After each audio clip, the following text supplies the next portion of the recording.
pessoal, tudo bem com vocês?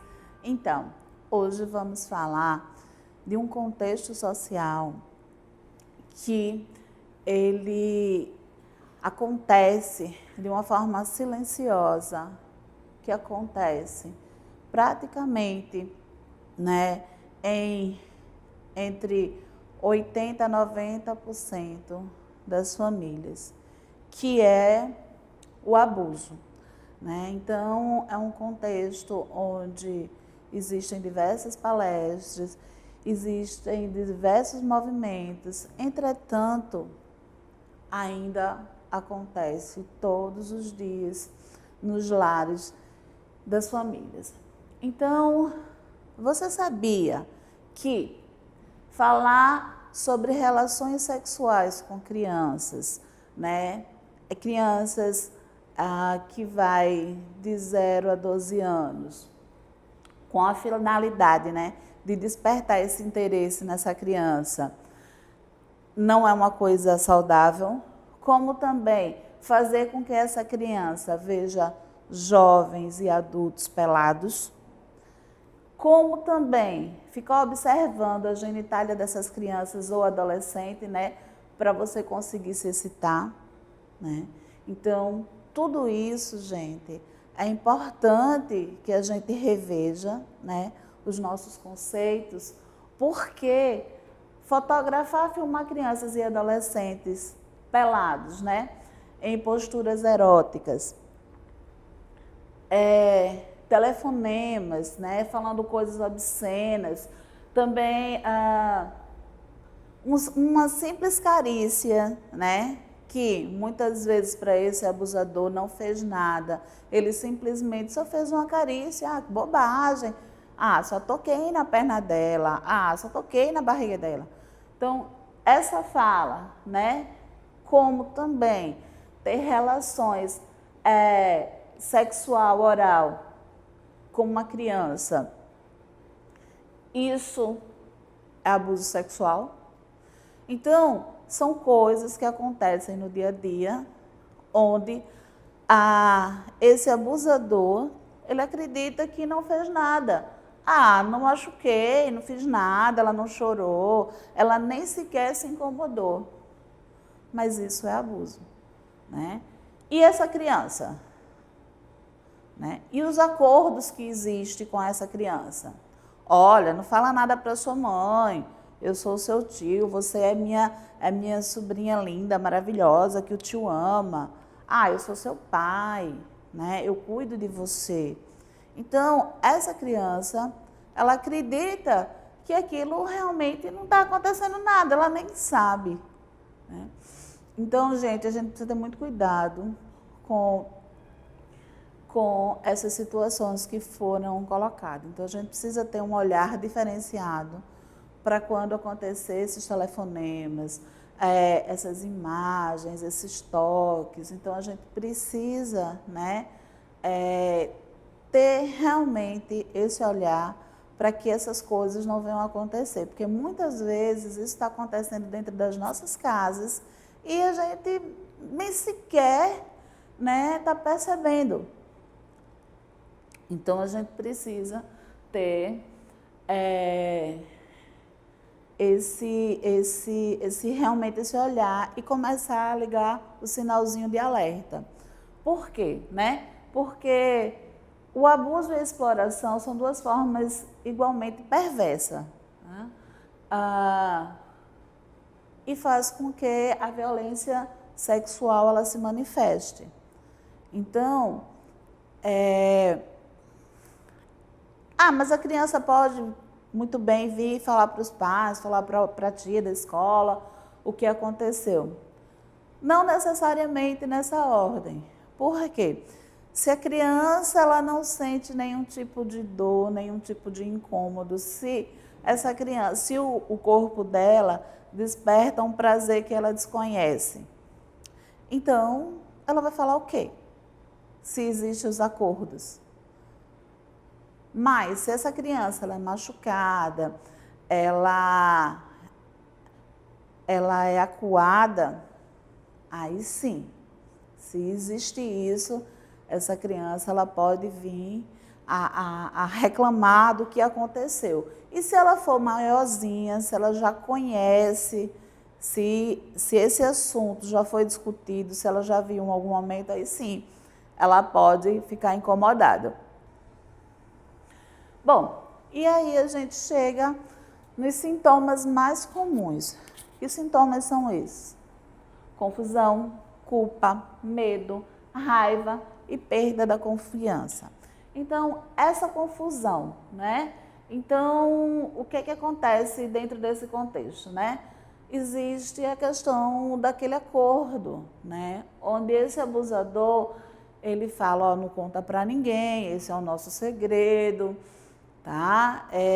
Eu não fiz nada com você, né? Eu só te beijei, só te abracei. Que beijo foi esse? Onde foi esse beijo, né? Que tocar foi esse? Então, esse abusador, ele faz com que as coisas sejam assim muito naturais. E se é natural, por que eu não posso contar?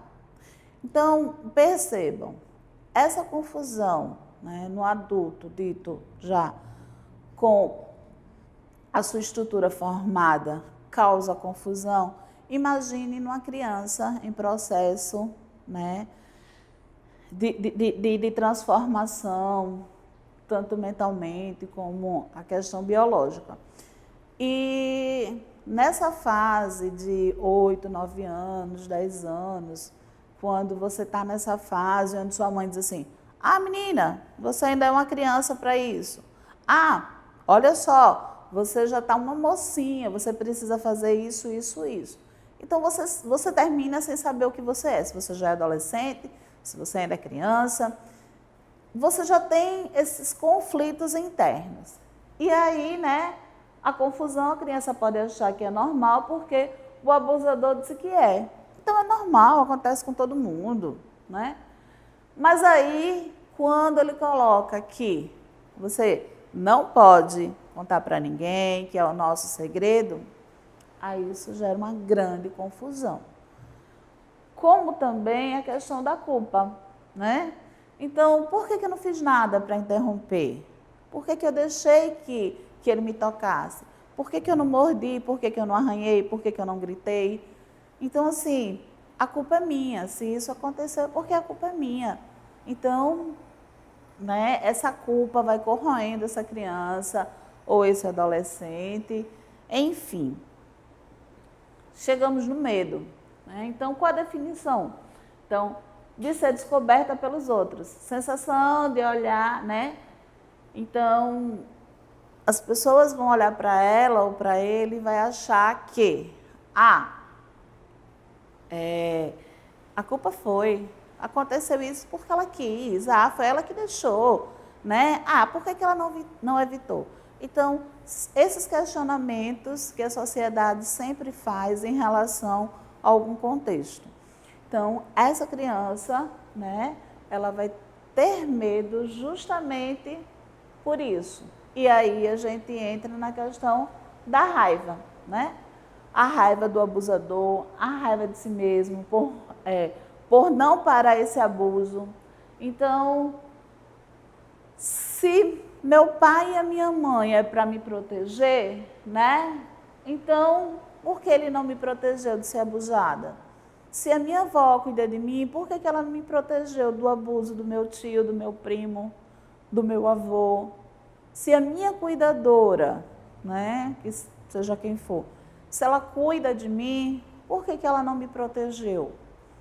Então, esses porquês, né, fazem com que essa criança ou adolescente, eles fiquem assim, de uma forma assim, desestruturada emocionalmente. E a perda da confiança? A perda da confiança em quem? A perda da confiança em todos. Tá? Não acredita mais no pai, na mãe, no avô, na avó, no vizinho. Não acredita.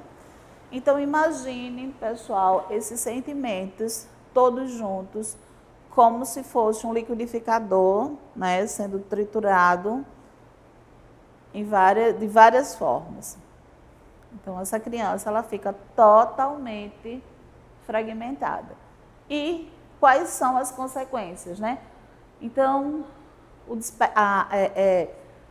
despertar para o sexo, né? Então, assim, essa criança, muito precocemente, ela vai começar a se tocar, ela vai despertar para essa sexualidade. Então, de uma forma assim errônea, né? Até porque essas marcas, elas ficam para o resto da vida. A gente tem alguns contextos de suicídio ou algumas condutas ou alguns indícios de que essa criança quer se suicidar. E aí a gente vem também para o autoflagelo, né, que é a questão de se morder, é a questão de pegar um bisturi, pegar uma navalha, pegar qualquer coisa com uma ponta assim muito fina e se automutilar, né? Coisa que a gente está vendo assim de uma forma assim bastante gritante nos últimos tempos na nossa sociedade. E aí a gente vem a questão da depressão, da desordem alimentar, da questão da ausência na escola, não quer ir para a escola, fica nos cantos, não quer conversar com ninguém, e tantos outros contextos que a gente tem enquanto consequência. Bom, quem é capaz de abusar sexualmente crianças ou adolescentes? Então, como a gente já falou, a gente tem os pais, a gente sempre tem alguém muito próximo dessa criança, onde ele tem a confiança dessa criança, né? Então, esse abusador pode ser o pai, a mãe, o avô, né? O tio, o primo, enfim, o vizinho, né? Então, esse abusador, ele está em todas as partes e a gente precisa ter justamente esse cuidado. Então, a babá, um amigo da família, um médico, né? Enfim, então a gente precisa ter muito cuidado com esses contextos. E aí, pessoal, a gente tem outras formas de violência. Então, quais são essas outras formas de violência? Temos a violência física, psicológica, a negligência e o trabalho infantil, né?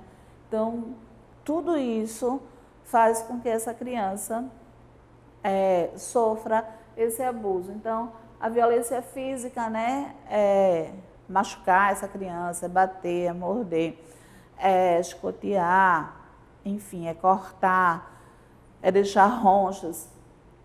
A violência psicológica é uma das violências assim que acontece assim todos os dias, todas as horas. Por quê? Porque a violência psicológica você não vê marcas, né? Você não vê marcas.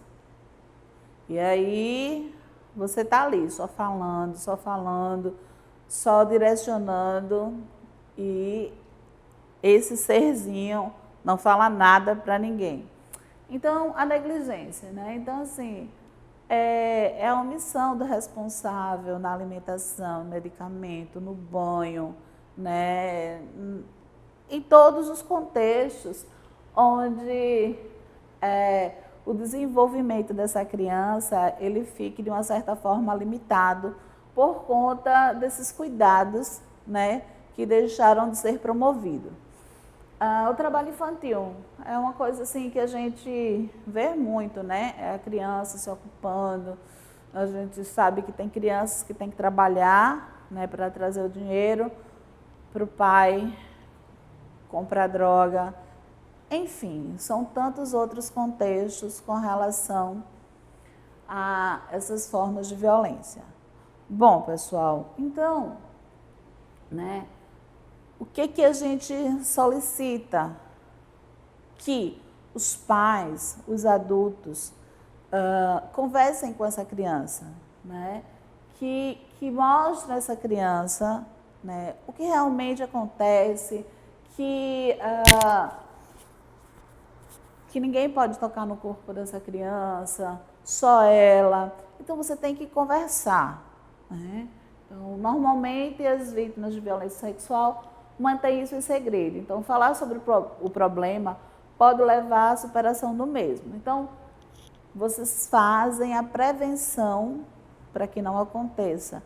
E depois que acontecer, né? Então, se essa criança foi abusada, então você vai conversar, leva para um tratamento, faz com que essa criança ou esse adolescente, ele consiga juntar esse quebra-cabeça e tentar seguir sua vida sem tanto sofrimento, fazendo com que esse sofrimento ele fique minimizado. Bom, então o abuso sexual, né, ele não tem desculpa. Aconteceu e aconteceu. Não tem porque, por isso. Não, não tem desculpa. Né? O abusador ele sabe exatamente o que está fazendo. Então, pessoal, bons estudos, tá? Leiam bastante, se interem mais do assunto e sejam disseminadores desse assunto. Então, até logo.